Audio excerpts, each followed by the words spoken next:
in high school, it wasn't until I had a mentor that he's like, yo, you're charismatic, you're in the baseball team, you like talking to people, you're not dumb. Like, the fuck are you doing? Like, what are you doing with your life? Like, you should be doing better. And it was that talk, quite honestly, that kind of changed my life, because before that, I was just like, I was doing the wrong things, man. I was just like smart, but with the wrong people, doing the wrong things, gang people, people from the block that, because these, look, man, no one wants to talk about it, but the truth of the matter is, like, the first amount of governance or structure that you see outside of your home in the street is a gang. Welcome to another episode of the Quién Tú Eres podcast, brought to you by Plural. You already know, it's your boy Pavel, bringing you another special episode with another very special guest. If you're new to this podcast, just know that our mission is to redefine professionalism. Every week we have a different guest to join us for a very candid conversation around the conflict that they've experienced between professionalism and authenticity. Speaking of guests, the clip that you saw in the intro was with this week's guest, Anthony De La Rosa. This one's special for me for a few reasons. I get to talk to a native New Yorker and a fellow Dominicano. Before getting into the full episode, let's give you a little bit of context into who Anthony is. Anthony comes with over a decade of experience in a couple different industries, including finance, management consulting, and these days he's in tech. He was born in Brooklyn and raised by his single mom in the South Bronx. And on this episode, he's going to speak about the lessons that he's learned at home and how that translated to his corporate experience. It's a dope conversation that you're not going to want to miss. So let's get into the episode. Let's start the conversation where we always do, with the word authenticity. It's such a buzzword, yet when you hear the word, what does it mean to you? To be authentic, really, you have to understand everything around you. And then that's how really I try to approach authenticity with like what is the world telling me around me, and like, who am I because of that? And like that reflection coming out to the world is what I consider authenticity. It's fascinating, authenticity, because I think our families have so much impact on how we perceive authenticity. And even you mentioned it's like the first teachers that we have on how we should show up, right? But it's through their belief system. Like, tell me a little bit about some of the expectations that your family had for you on how you showed up outside. What I learned really was like, I couldn't trust my mom. That's really what I learned, right? Like, if we're being honest, right? Like, I couldn't trust the information that she was giving me because it was biased, right? And her view of the world was from, Lucy, my mom's name, the immigrant that came to this country at, 20. So her scope of what she thought was possible was all limited by the way she entered the country, right? And so for me, I didn't know that immediately, right? Just, you kind of just believe your parents when you're growing up, right? I grew up with a single mom, so everything she said was law. And if you're Dominican, like, it's like law above God, like in the house, right? And so really, I would say that the biggest thing I learned in terms of like the authenticity and the instillment of like ideas and whatnot was that there's no one that can tell me how this world works because I haven't seen it work for me. And so growing up, in the hood, it was really like, yeah, I hear my teachers telling me like, yeah, you'll be great if you just do X. And my mom telling me X or Y. But at the end of the day, I needed to come up with Z, right? And like Z is a combination of both. And I think that though some of your parents' like values are really valuable, don't get me wrong, I think that it comes a time for all of us as people to just come to the table and say, okay, who am I because of these things, right? Like, who am I because of my teachers, because of this. Yeah, and I often think about my family's experience also coming from the Dominican Republic, and most of our families, like, when they come, de lo mío. hey. It's interesting though, right? Like, our family, a lot of the lessons that they teach us are like survival tactics. They're not necessarily tactics to thrive. And some of the lessons that I even learned from my family was just observing. I saw my mom assimilate, although she doesn't call it assimilation. And even my grandfather, he would tell me, yo, don't you dare get earrings, tattoos, don't wear do-rag outside, the beard, don't do it. Exactly, right? Like, when you think about the lessons that were either taught verbally or non-verbally, like, what were some of those things that your mom taught you? Good point. Tattoos and the earrings. You got the same thing?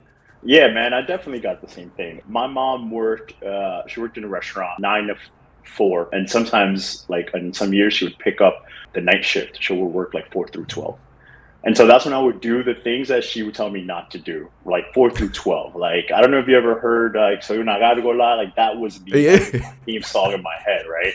So I got like piercings, all of that. But some of the things that like When did you she get piercings? assimilated to, oh, I got like piercings when I was like 13. Like I got one piercing and she came back home. I don't even want to tell you how I got woken up. It was, she saw the earring before like I woke up. So that tells you everything. My mom grew up in a Dominican household. And if you're Dominican, you're watching this, you know that means que a mí me dieron una tabana. And that's what happened. Oh my God. But you didn't But care. You were just like, I really want to do this. yeah, I really want, I honestly, I've always been kind of I rather like ask for forgiveness than for permission. Like I don't want things to rob me of my present joy. And I've been like that as a kid. I just didn't know how to verbalize that. That was one point I wanted to go back to on the assimilation.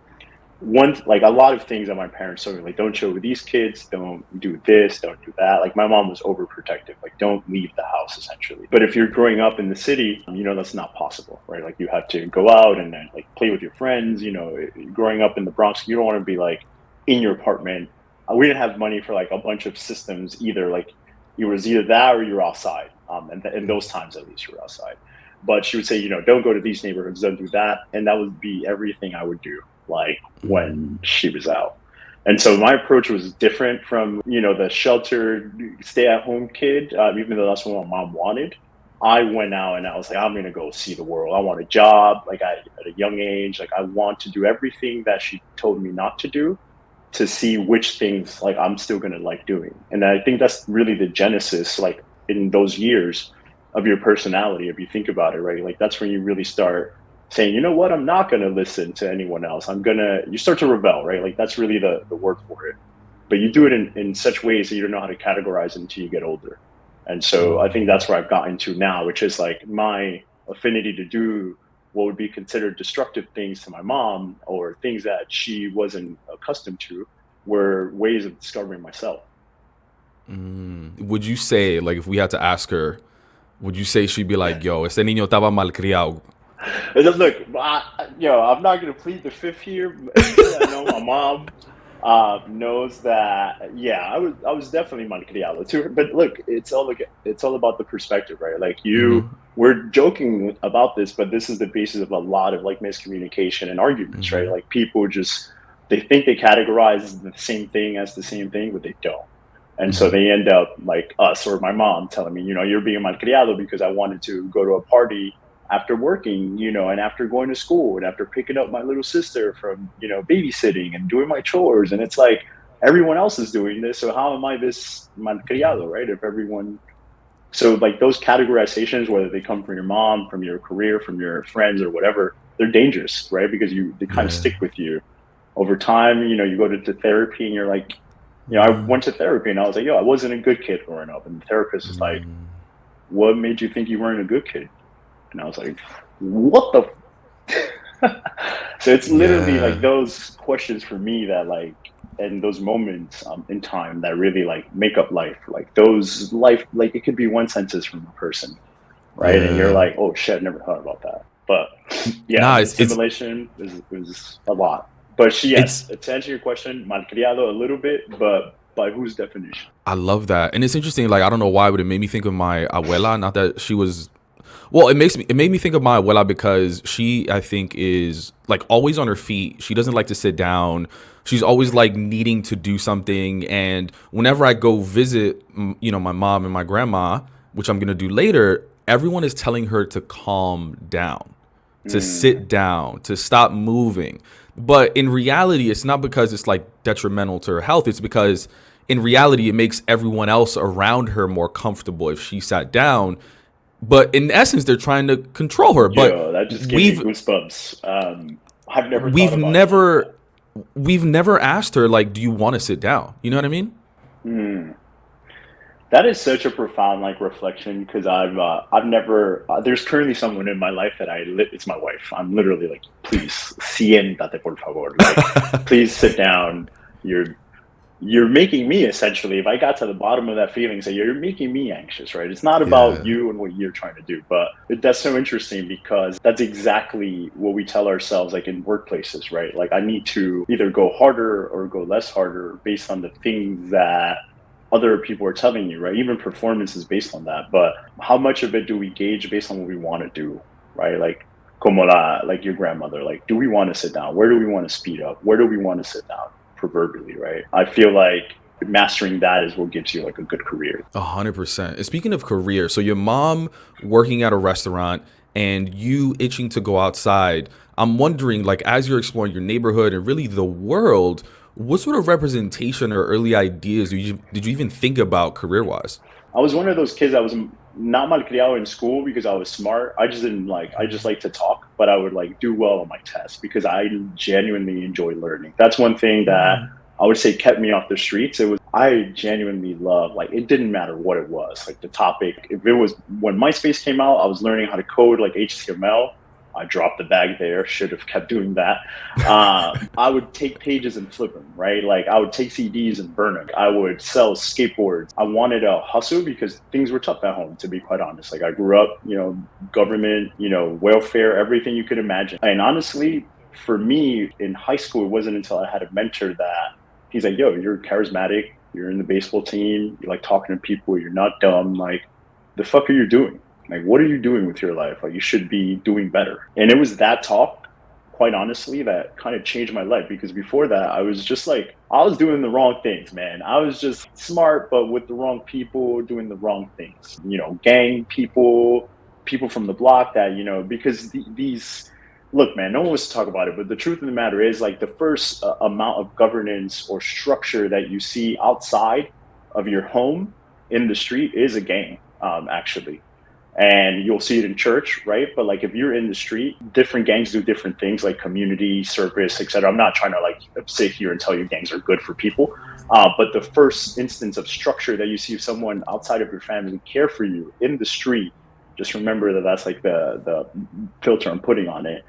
Is a gang, right? And so I found gang member homies that were super cool with me. They're like, hey, pull up, do this. I was free from 4 to 12, I would go do those things, right? My principal caught wind of it and he's like, absolutely not. Come to this after school program, got into mentoring. The mentor at the time, he was a risk manager at a private equity firm.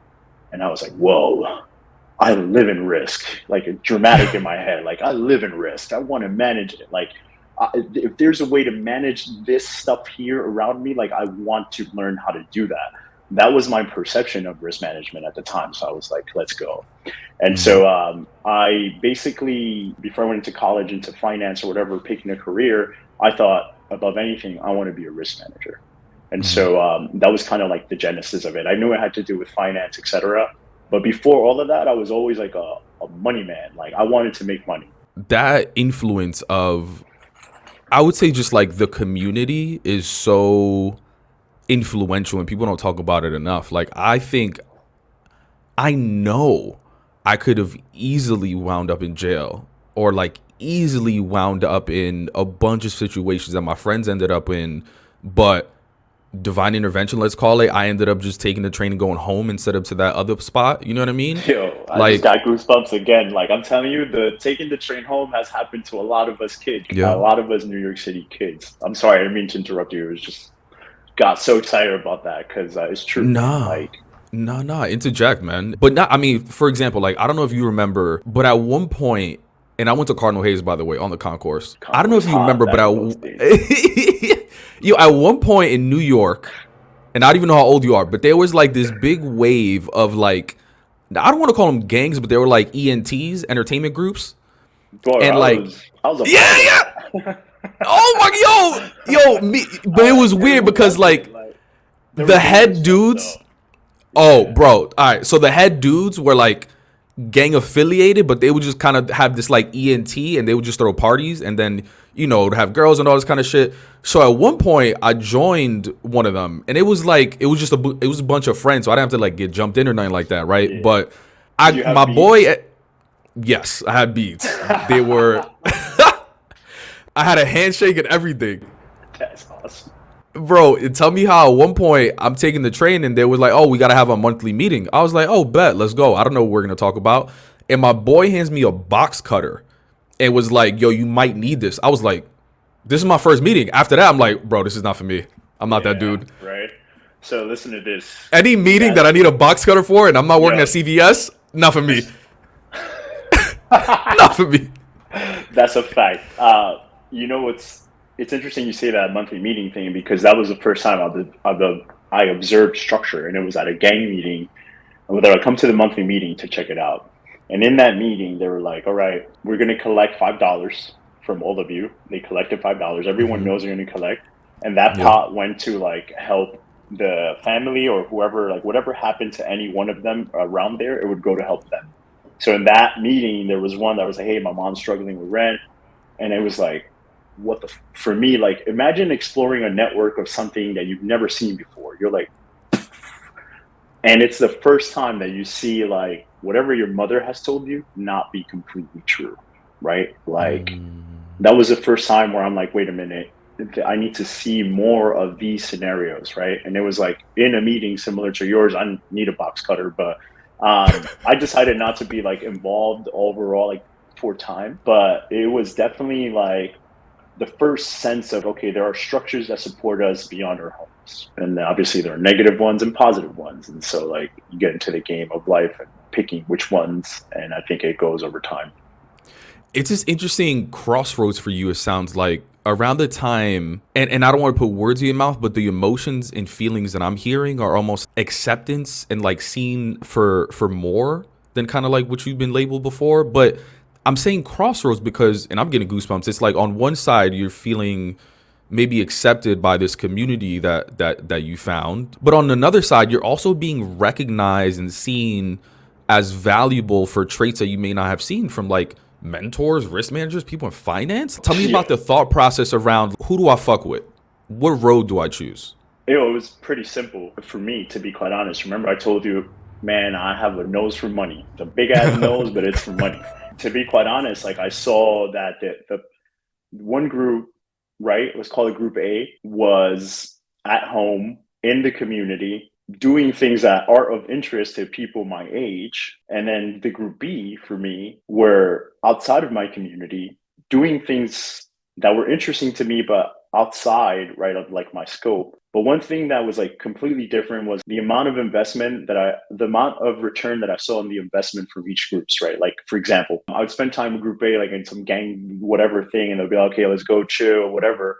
The return for me was nothing. It was negative, right? Like I'd go either spend money or I'll go be affiliated more or I'd be going down a more dangerous path. And I did go to jail. Like I went to jail at 15 just for like a day. I got into a stupid fight that I shouldn't have gotten into. And that was one of the times that my mentor was like, bro, you need to stop and like you need to change your life. And my mom, like I need to make a mom send me to DR. But that moment, like in the middle of those is I would consider the storm, right? Of when I made the selection of all right. And that must have been like going into 16 where I'm like, I need to stop fucking around, really. And it was like, I need to use this brain. It's good for something. I need to use it and I need to use these skills, right?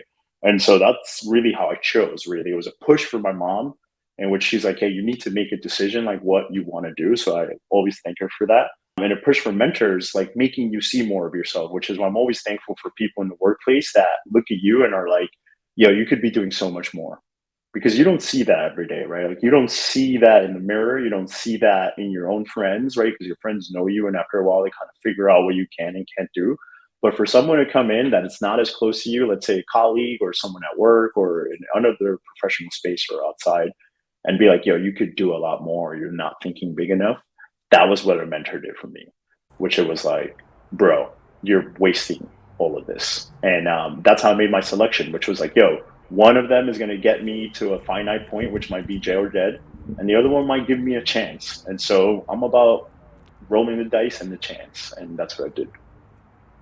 And let's fast forward a bit to when you eventually, you know, get into that first adult job where you're just like, oh shit, I'm here. I was thinking Bef- about this the other day. yeah, I think there's a lot of things that go into some of those early work experiences, and some of it is just like what we see in the media. Some of it is like our family advice. Tell me about how you showed up. First day, I have a beard and I have a suit and like slick back hair, nothing else. Like I just wanted my beard to grow. And I remember like one of the managers there, he's like, I'm going to tell you something, dude. Like you should probably shave. You look like a terrorist. And I was like, I thought he was joking, so I laughed, right? And I think this has happened to a lot of people. So I was like, laughing it off or whatever. And then I came back the next day and I started to notice everyone was like clean shaven, right? Like everyone. There wasn't a soul on the floor. Like this is financial services, insurance company, like just came off the recession, just rebranded. Like it's literally what you would call in finance like a boys' floor, right? Like and that's when it hit me. I was like, these people are nowhere near anything that I've ever met or have interacted with on a daily basis because I just didn't know them. And two, like anywhere near or from anyone that I recognize or know from back home, right? Like I never interacted with all these people like before that, right? And when I say all these people, it's like a diverse set of people, but almost homogenous to one sense, right? Here's the thing. After that, it kind of just showed me like, oh, I need to show up differently here. And so I did shave. Like I did shave. And I regret that. Like it's almost as simple as like it seems kind of like dismal thinking about like how small that was, but I did shave and those are things that I'm gonna be honest with you. Like I look back at now and I'm like, fuck that. Like I wish I could speak to 22-year-old me, 21-year-old me, and I do, right? Like this is the way that we change this. Like you show up to our workspaces with our lessons and we apply our learnings and that's it. Like we go and that if someone says, hey, you should shave, you tell someone like, yo, don't do that. And two, don't ever say something like that, right? As a manager or a person of some influence. And so really that was the biggest lesson from like being at that first instance of a career, being on the floor, learning new things, learning new language. Like I saw an Excel sheet with like 70 tabs that I knew Excel and I was like, what the like, and everyone just knew it. And so I just felt like, yo, you know what? I don't know anything, but I know one thing, and is I'll work every single one of you to the bone. Like there's nothing else I can guarantee. I don't know what you know. I'm not connected to who you know. I don't care, to be honest. But I will show up before you at that time. Like that was my mentality, right? Like to learn. But I would show up at 7 a.m. Like work started at 9. People would roll in at like 8:50 at 9. I was there already. I was reading like the product. I was learning how to price it. I was learning the business. And that's what it took, right? To learn and feel comfortable. And I think that there come times in your career where you have to make these like slingshot moves, right? Like a Dominican, I always play with a tira piedra when you're like pull it back and like let it go. And that's really what Yeah. the slingshot is, right? You feel like you're regressing in some way, but like you're propelling yourself forward. And I think that for me, that's what it was. I felt regression in the sense that I didn't want to be working, 7 to 7, 12 hours a day when my shift was like 9 to 5. But it propelled me when I started to like do a lot more business than other people and like come up in conversations that I wasn't even a part of before or rooms that I wasn't a part of before. And so there is like an element of like hard work needs to be like part of the equation, right? Like how you spread it is up to you. It doesn't have to be continual, but hard work needs to be a part of it. I'm curious for you, where does it come from? For example, I've heard some people on the podcast say, well, I need to outwork everybody because I'm already getting signals that they're not taking me seriously. So in order for them to take me seriously, I'm going to put in the work. I'm going to show them that I belong here. For other people, it's just, yo, money's the motivation. I just want to, you know what I mean? Like, what was it for you that makes you show up at 7 versus 9? There's got to be something there. Yeah. Yo, you're like a therapist. This isn't a podcast. It's like a therapy session. Uh, the, I, for a long time, I told myself, this is for my mom, for my sister, for my brother, like working my ass off to like give myself and them like opportunities that we just didn't have growing up. And so that's what really drove me, like through college, through everywhere else. That's the one thing I've always kept. That's my North Star, to be quite honest. What has happened though, is like a shift in energy, right? Like that's what I would consider cheap energy. And it's like a concept I learned. You use these energy sources. Some things will motivate you, right? And then you use them for energy. It could be like If you're working out, it's like an Arnold Schwarzenegger video. If you're like at home or something, it could be like a message from your mom, etc. For me, because I was, alone and on my own, it was really like these are the things that motivate me. But that was a source of cheap energy because I made an excuse to work myself into like the bone and toxicity, all because it was worth this North Star, right? Which was like my mom and my sister. And like 3 years of therapy and like just getting to know yourself, you realize I just love learning. It wasn't about them. Like them being good is a byproduct of me learning, but that is like my own personal thing that I like doing that propels all of us forward. And therefore, like I'm not driven by cheap energy. It's like internal like want of accomplishment to do one thing or learn one thing. And as a byproduct, they are also benefactors of it. Don't get me wrong, I'm still driven a lot by like the motivations I have of like making sure they're good. But before anything, like now, because I burned myself out at work several times already, to your point on like saying, hey, I need to show up. Through therapy, I really learned just like, yo, I just love my work product. Like I love my name being like next to something that I took and like from point zero to one. And I love that process. Like I'm a fool for thinking it was anything else than like I just like to produce like high quality stuff.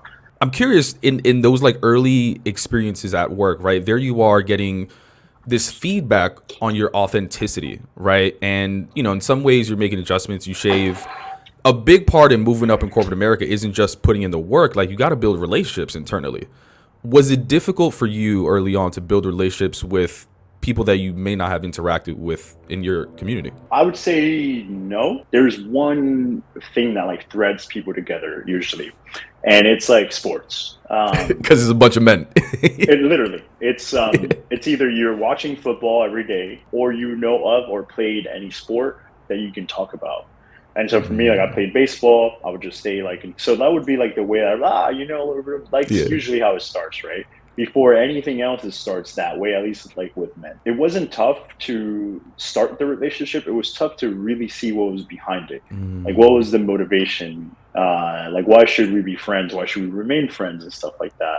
I would consider a survival tactic really like that you come into things questioning like that, right? Because I'm from the Bronx, bro. Like, I'm not going to show up to a workplace in the 52nd floor with all of these people that I've never interacted with and of a different shade that I've never seen so much of in my life and just be like, I can trust all of you. It was more like, okay, I'm going to learn and I'm eager and I'm excited, but I'm always watching my back. Like, I'm Bro. always like, I'm like, yo, this is cool, but I got receipts. Like, don't play with me. You know what Yo, I'm saying? my mom early on, she told me not to go to happy hour with my coworkers. She was like, it's a Wait, I'm setup. curious. Like, what was the impetus? Like, what did she think? It's a little bit of like that trust factor. Like it was like, yo, it's a setup. They're there to get you drunk and they're trying to get like dirt on you and that they're gonna use on you later type of shit. Like that type of stuff. And that was No, can I ingrained say in me. something? Can I say something though?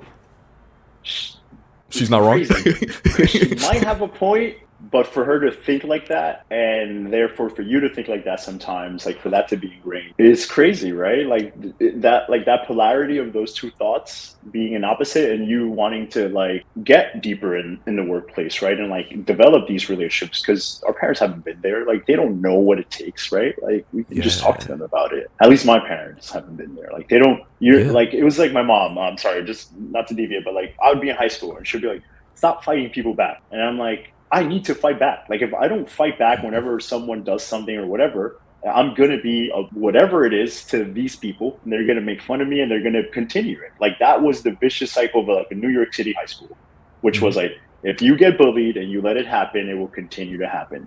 And that was a lesson that I took like not only there, but to the workplace. I'm not about to, let people just walk all over me, right? Like my mom didn't fucking come here on a boat or whatever she did to get here and live in an apartment and live like under these conditions for me to just get thrown around like work.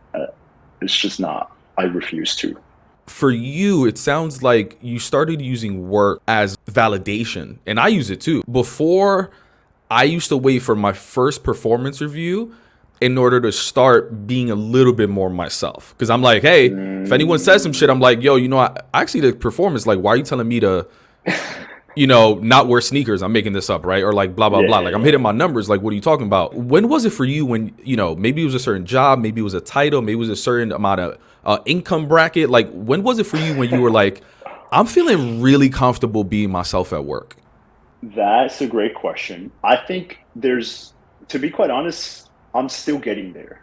Like, that's the full, real, honest answer, right? Like, I still feel I'm the most authentic I've ever been, but there are still things that, like, and maybe it's just more my personality. I feel like everyone should know everything. That I do feel you should show up as yourself, but like when I say self, I mean like the parts of yourself that you want people to see, right? That should be visible to people. And who you let into that is up to you, right? Like you might have different levels of intimacy with, your some close friends that you do with others, right? And we don't like try to say, hey, those two relationships are different. It's just like a different level of intimacy, and it's not one that's less important or more than the other. But I would say this: I left AIG, which was a very like suit and tie kind of place, sitting on the floor or whatever, and I went into consulting at Ernst and Young, and in there, I saw the most diverse people I had ever seen. It was a great company culture. I got to travel for work weekly, and that gave me confidence. But it was fake confidence. You know why? Because like you come in and you're like a senior consultant.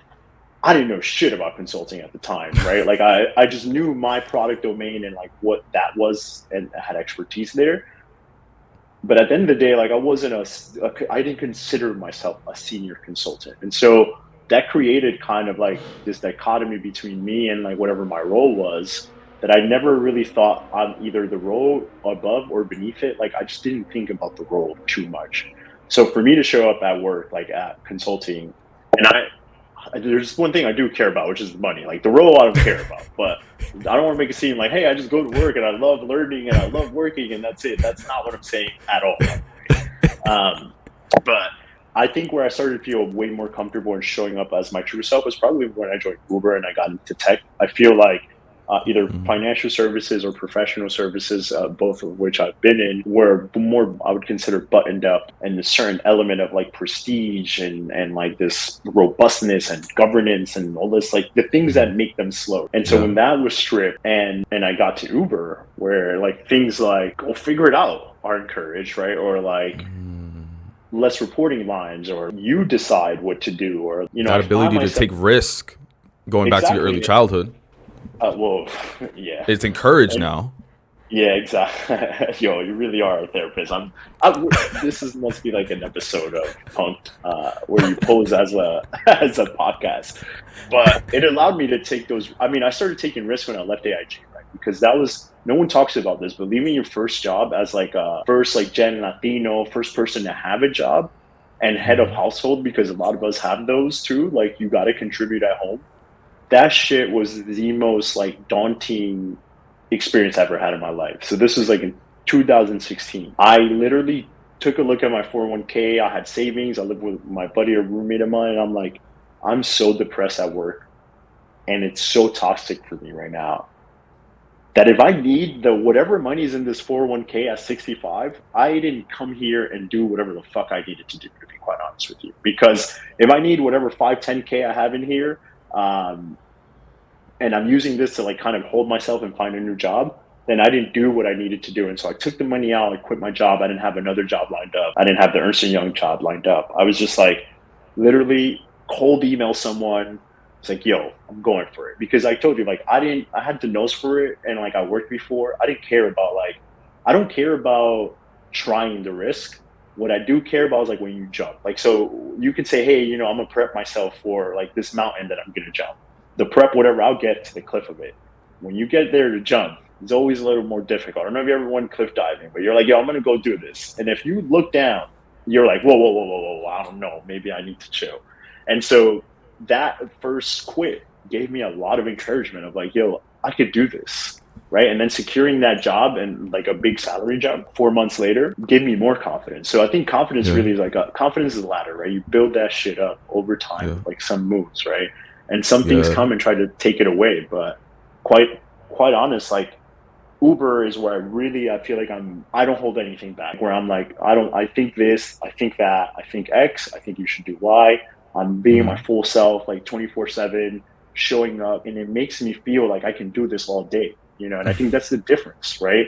When you're like not holding pieces back, like holding a piece of you back Yeah, is yeah, yeah. literally like chaining a cinder block to you, right? Like you feel like you can move, but you can never move like as swiftly as you want to.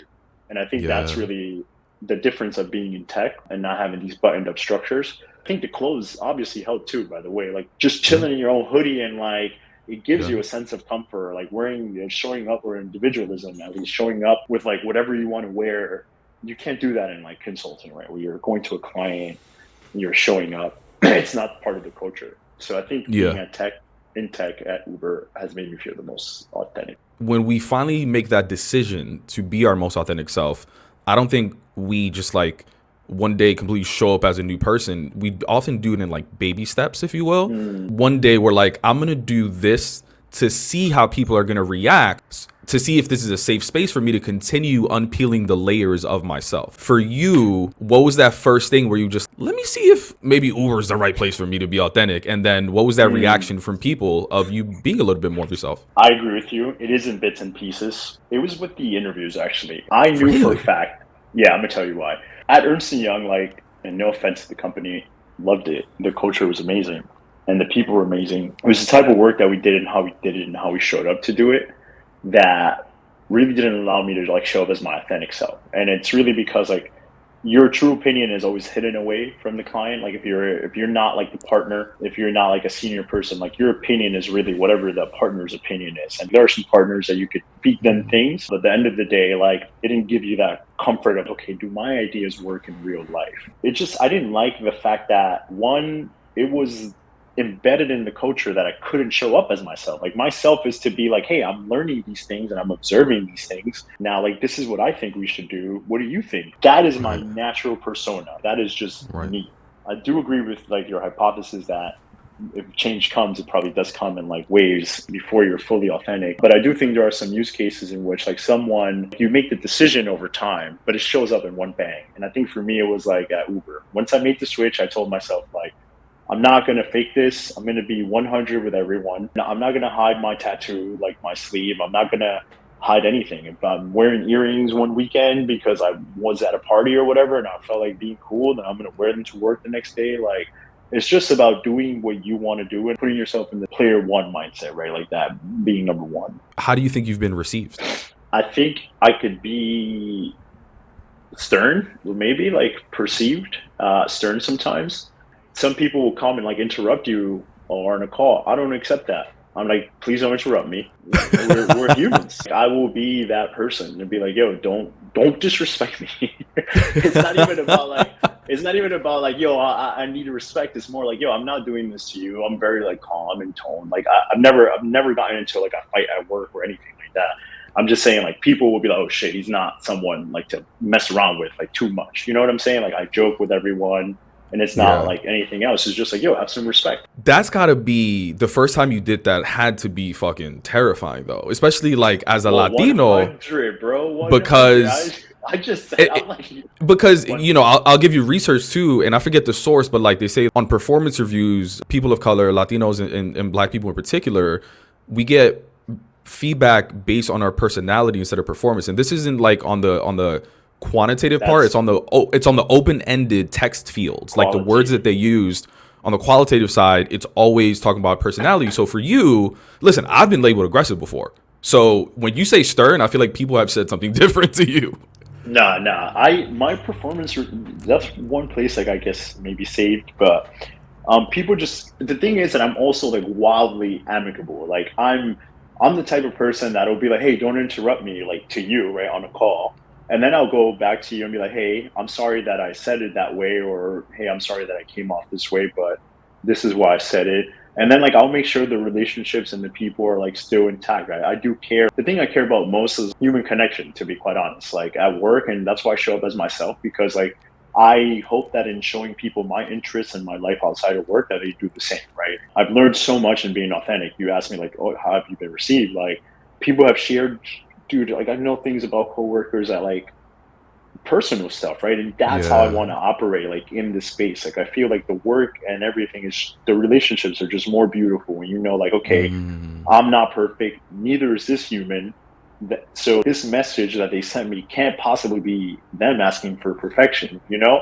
So you knowing how people operate and how they talk outside of work and what things motivate them, like authenticity is the best strategy. Like no funny shit. Like I'm not even trying to be a spokesman for authenticity, but the truth of the matter is like when you take your coworkers outside, Mhm. go at the happy hour with your mom, that was your opportunity to be authentic and that was their Mhm. opportunity to be authentic with you. And after a Mhm. couple of beers, if you've been in any of these places, not encouraging drinking, people get real authentic and you see like just how authentic they might be, right? Yeah. And I think that getting to those moments faster allow you to know, like, okay, who can I develop a relationship with, and who can I not, right? But Yeah. sternness and all that stuff, stand your ground, bro. That's my message to everyone all the time. When you're at work, stand your ground. There's something like that's really bothering you. Think about how you're going to say it, maybe validate with other people too. But if you really feel strongly about something and interrupting people is like one of those things that I feel strongly about, I'm going to say something, bro. I just can't be quiet. It's like the New York City subway things. If you see something, say something. I'm Say gonna say something. something. I'm like, yo, don't You straight know, face too. you're gonna say this is a therapy session again. And I got one more Nah, I've before I accepted it get already. before I get into this last question. It's worth mentioning because it's really fascinating, right? Early on in your early career moments, I was asking you like, was it difficult for you to build relationships? And you were like, nah, like no, but kind of. You were like, yeah, I built relationships, but it was superficial. I could only talk about sports. And in some ways, I think it was because you weren't being authentic to who you were, because you weren't allowing yourself to do that. But here you are now. If I were to ask you, like, is it difficult for you to build relationships today? You'd be like, nah, people tell me their deepest, darkest secrets because they see a reflection, me being authentic. They Mm, almost feel like comfortable being like, that's what I try to tell people. Like, if we really want to change corporate culture, whatever culture we want, like, it needs to start with us. Like, because people will only feel comfortable being authentic if we sort of give that energy off as well. But I love where you are now, and we're obviously not done growing, right? So as you look forward, what's the one thing that continues to empower you to continue being your most authentic self at work? the proliferation of like Latinos in the workplace and people coming into it. That fires me up to carry on like lessons and make sure that I'm like continuously mentoring people that come into these places. And the best way to mentor, bro, and I've realized this, and it's so corny that I'm gonna say this because I hated this growing up. It's like setting the example, right? Yeah. When we grew up, I couldn't like when I was playing 64 in the Bronx, I could have never told you that you would be doing a podcast or someone like my color would be here doing the things that we do, all of us. Like this was an unknown world, and I mean that by no short of imagination. Unknown world. So to be here today and be like, okay, I'm from New York, I moved to Miami, I live a really good life. Like I do. I live no shame about it. I think that our biggest thing to do is show everyone else, like, yo, you too. You kid that just came into the workplace and don't know like if you're gonna be here in the next 10, 15 years, I'm telling you, you will. You will if you find your authentic self along that journey. That's really the only way you do this. You can't get to more money or whatever. You can't get to a higher status, higher gains, deeper relationships, deeper anything into your like, who am I and how am I showing up? That wraps up this week's episode. If you enjoyed what you heard, please do us a favor, leave us a rating and review. The way that we're going to redefine professionalism is by ensuring that these stories and experiences are heard by more people.